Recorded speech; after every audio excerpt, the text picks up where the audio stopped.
Bonjour, j'espère que vous allez bien. Voici la troisième partie sur les grands repères historiques de 1914 à 1945. Désolé, le chat est passé par là.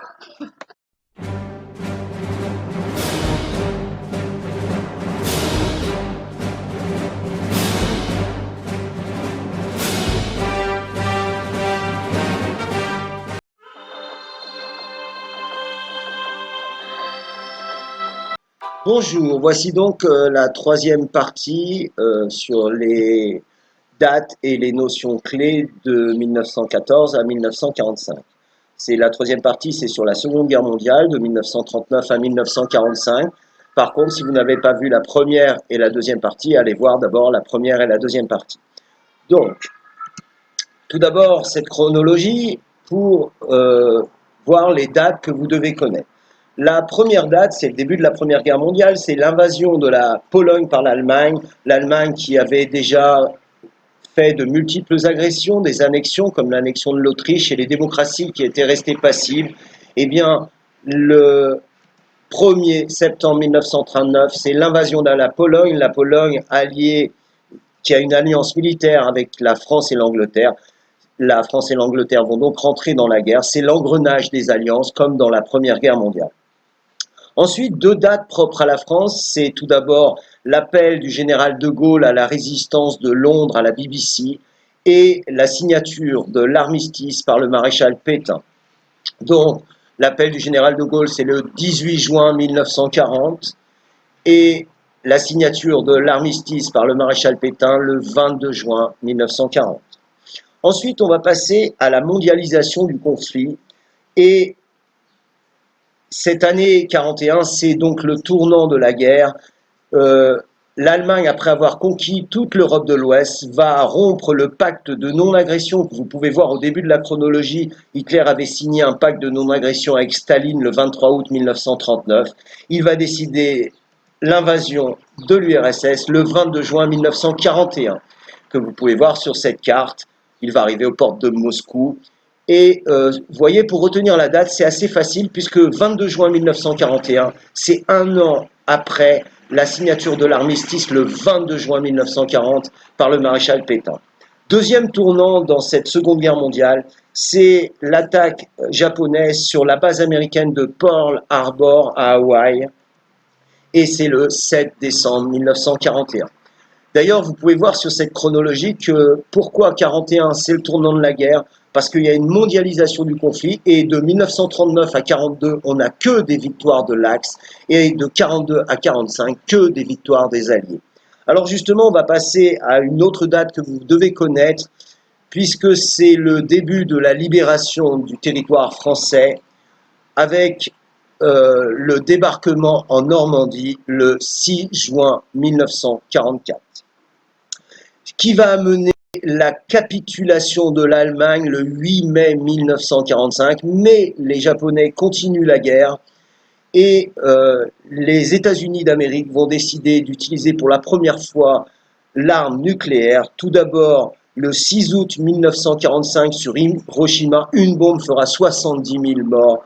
Et ensuite, le 9 août 1945, Nagasaki avec 40 000 morts.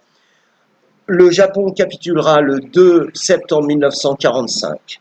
Alors maintenant, je vous propose de chercher les notions clés, les définitions sur la Seconde Guerre mondiale et sur la France dans la Seconde Guerre mondiale. Donc vous faites un petit tableau, un côté la Seconde Guerre mondiale, de l'autre côté la France dans la Seconde Guerre mondiale, et essayez de mettre les mots qui vous viennent, les définitions qui vous viennent. Et maintenant, vous mettez pause, vous cherchez, et voilà. Alors, pour la Seconde Guerre mondiale, vous avez peut-être trouvé déjà les deux camps, l'axe, que vous pouvez voir sur cette carte avec l'Allemagne, l'Italie, le Japon, et les Alliés. La guerre est claire. Je vous rappelle, la France conquise en 5 semaines. Les deux phases de la guerre, 1939-42, victoire de l'Axe, 42-45, victoire des Alliés. 1945-41, le tournant de la guerre. Les camps d'extermination, avec Auschwitz par exemple. La notion de génocide, on en a déjà vu un dans la Première Guerre mondiale, le génocide arménien par les Turcs, Eh bien là, on a le génocide juif avec plus de 5,5 millions de juifs exterminés, plus de la moitié des juifs d'Europe et 240 000 tziganes exterminés, un tiers des tziganes d'Europe. Vous avez peut-être trouvé le mot Shoah, le mot Holocauste, 55 millions de morts, une Europe redessinée, ruinée, les bombes atomiques, et puis plein d'autres mots, mais là je ne peux pas en faire la liste complète. Évidemment, si vous ne connaissez pas ces mots, il faut aller voir dans votre cahier. Alors, pour la France, dans la Seconde Guerre mondiale, vous avez peut-être trouvé mai-juin 1940, la France est écrasée en 5 semaines. La France est coupée en deux, une zone occupée que vous pouvez voir sur cette carte et une zone dite libre avec pour capitale Vichy. Le maréchal Pétain qui, suite à l'entrevue de Montoire le 24 octobre 1940, va choisir la collaboration, une collaboration économique, politique, policière comme la rafle du Veldiv que vous pouvez voir en photo ici, le STO, service du travail obligatoire. Et vous avez aussi trouvé sûrement le nom de De Gaulle, avec l'Aune, la résistance intérieure et extérieure, les maquis, le Vercors par exemple, les FFI, les FFL, le CNR, Conseil national de la résistance, et évidemment Jean Moulin, celui qui a unifié les différents mouvements de résistance. Évidemment, vous avez sûrement trouvé d'autres mots, et si vous ne connaissez pas ces mots, allez les voir dans votre cahier. On va terminer par le chant de la résistance, le chant des partisans. Et à gauche, vous voyez Jean Moulin.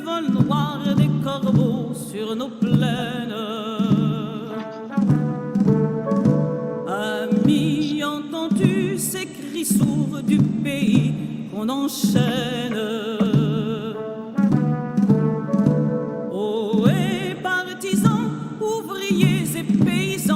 C'est l'alarme. Ce soir, l'ennemi connaîtra le prix du sang et des larmes. Montez de la mine, descendez des collines, camarades. Alors,